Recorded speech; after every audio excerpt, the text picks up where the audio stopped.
Hello दोस्तों, नमस्कार। स्वागत है आपका आपके अपने YouTube चैनल पर जिसका नाम है लेट्स लर्न संस्कृत। तो दोस्तों, हमारा ये प्रयास आप सबको कैसा लग रहा है? अगर आप सबको हमारा ये प्रयास अच्छा लग रहा है तो इसे प्लीज़ दोस्तों में शेयर करते रहिएगा। हमारे चैनल को सब्सक्राइब कीजिएगा ताकि आने वाली हर वीडियो आप तक समय तक पहुँचती रहे। और दोस्तों, प्ले लिस्ट तैयार कर दी गई है। अगर आपने पुरानी वीडियो नहीं देखी है तो प्ले लिस्ट में जाकर आप टॉपिक वाइज टॉपिक सभी वीडियो देख सकते हो।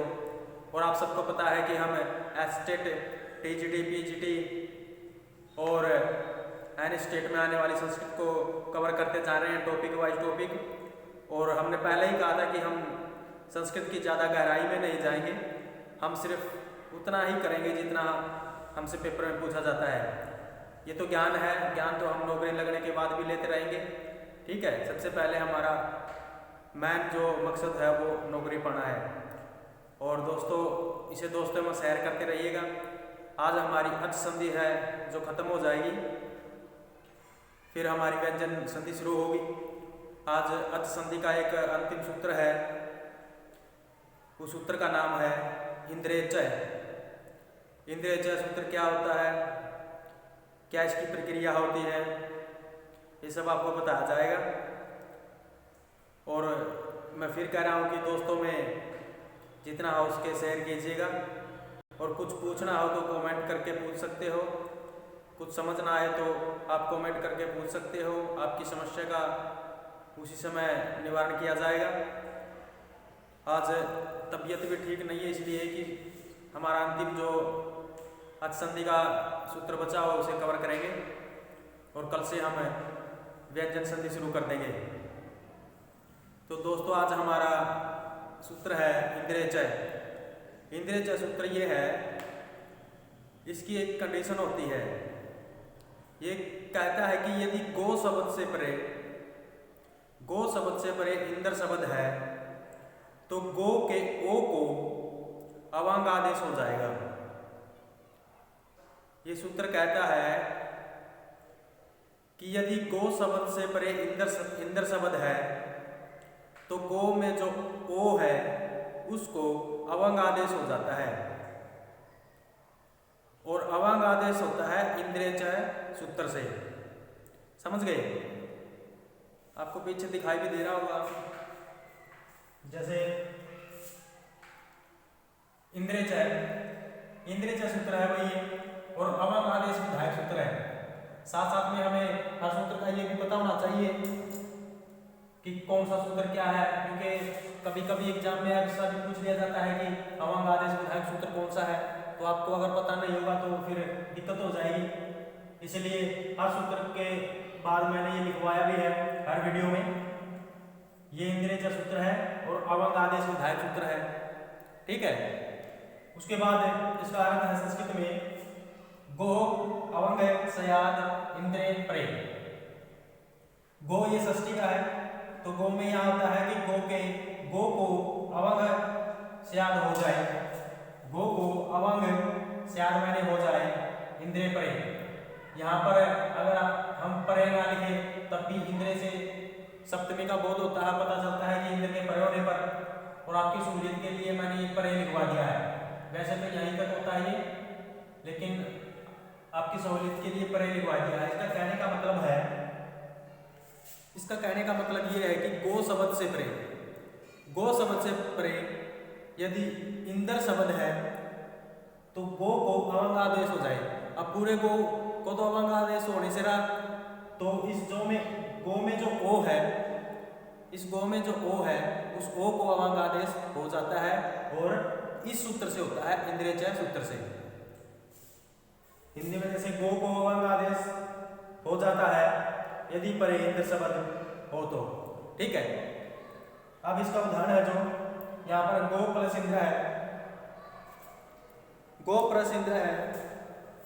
अब मैंने बताया था कि गो शब्द से परे इंद्र शब्द है तो गो के ओ को अवंग आदेश हो जाता है और इस सूत्र से होता है। ठीक है, तो गो को अवंग आदेश करते हैं। अवंग आदेश करने पर ग का ओ निकालेंगे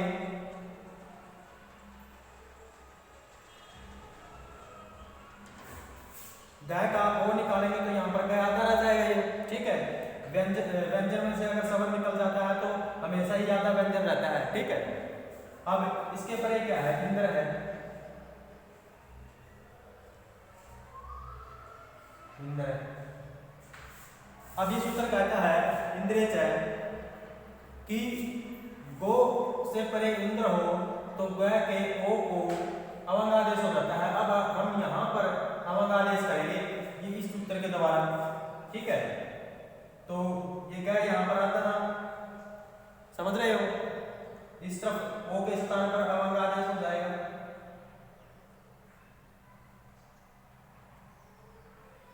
अवंगादेश हो गया। इस तरफ क्या है, इंद्र है।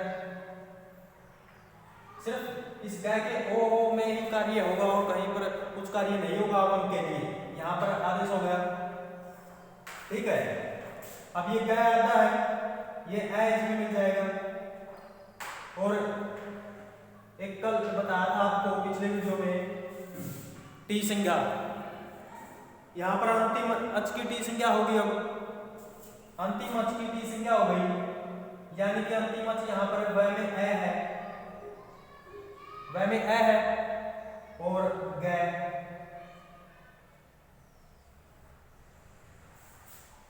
नहीं, एक मिनट रुको,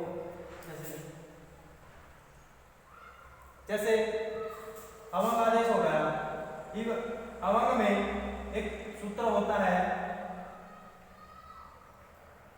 हलंतम, उससे इसकी अंतिम अच की ये संज्ञा होकर तत्सम लोप से लोप हो गया, तो यहां पर बच गया हमारा गौ प्लस इंद्र। आपको सिर्फ इतना याद रखना है कि ये समझ लो कि एक प्रकार से यहाँ पर ये खत्म हो गया है, सिर्फ इतना याद रखना है, क्योंकि अब इसको ज्यादा समझाऊंगा तो फिर वही बात हो जाएगी, ज्यादा गहराई में जाना। लेकिन हमें भी गहराई में नहीं जाना है, हमें सिर्फ फोकस है कि एस्टेट टीजीटी पीजीटी को कैसे कवर किया जाए। अब ये जो ग है, इस ए ये इसमें मिल जाएगा, तो ये इसको पूरा कर देगा, ये इसमें मिल जाएगा।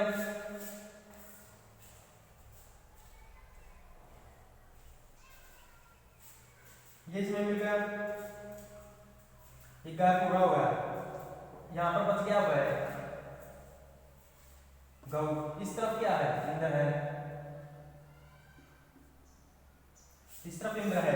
अब एक सूत्र बता रहा पहले, यदि ए के बाद ई हो तो कौन सी संधि हो जाती है, यदि ए के बाद ई हो तो यहां पर आद गुण से गुण हो जाता है। पीछे वीडियो में बता दिया गया था, आद गुण से गुण हो गया। अब इस व में जो ए है, इसको और इंद्र की ई को दोनों को मिलकर क्या हो गया, गुणादेश हो गया। गुणादेश होने पर ये गया, इसका ए निकल गया तो ये व आता रहेगा। इस तरफ इन दोनों के स्थान पर ए आ गया, ठीक है। और इस तरफ था हमारा नंद्र है, ई के स्थान पर और ए के स्थान पर जो गौ में व में ए है, उस ए के स्थान पर और जो ए के बाद ई है, इन दोनों के स्थान पर आद गुण से गुण हो गया। गुण होने पर आप सबको पता है कि ए का और ई का गुण होने पर ए होता है, तो इन दोनों के स्थान पर ए आ गया, ये ए आ गया।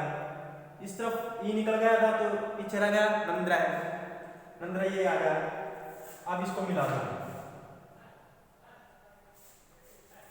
अब इसको कंप्लीट कर दो तो हमारा मिल जाएगा गै।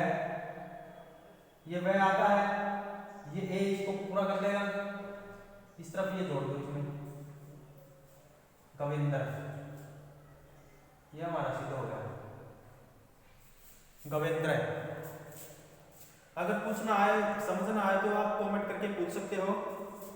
सबसे पहले क्या करना है, गो शब्द से परे इंद्र है, इस सूत्र से गो को अवंग आदेश हो गया, अवंग आदेश हो गया यहाँ पर, ठीक है।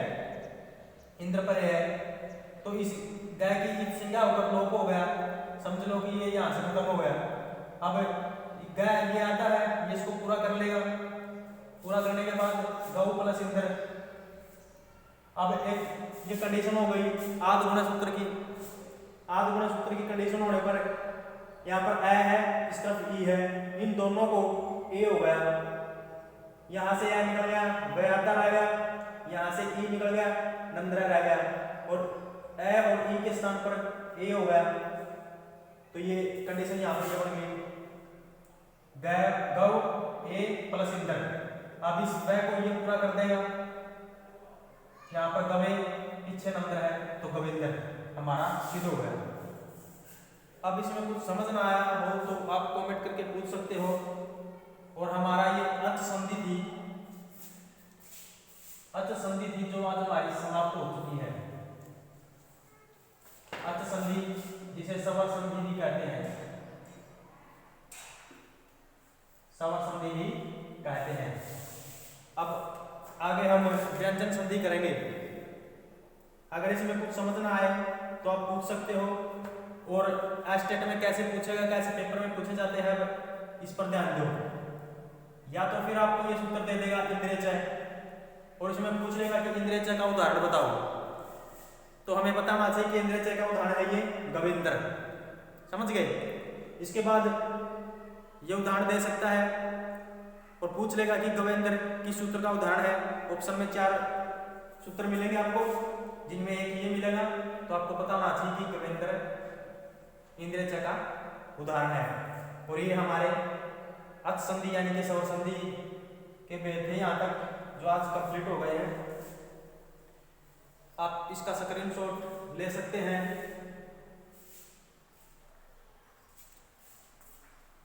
तो आज के लिए हमारा इतना ही होगा, और हमारी अच संधि समाप्त हो चुकी है। कल से हम व्यंजन संधि करेंगे, और जितना हो सके इसे दोस्तों में शेयर कीजिएगा। अगर कुछ समझ ना आए तो आप कमेंट करके पूछ सकते हो, दोबारा समझा दिया जाएगा। तो आज के लिए इतना ही, धन्यवाद।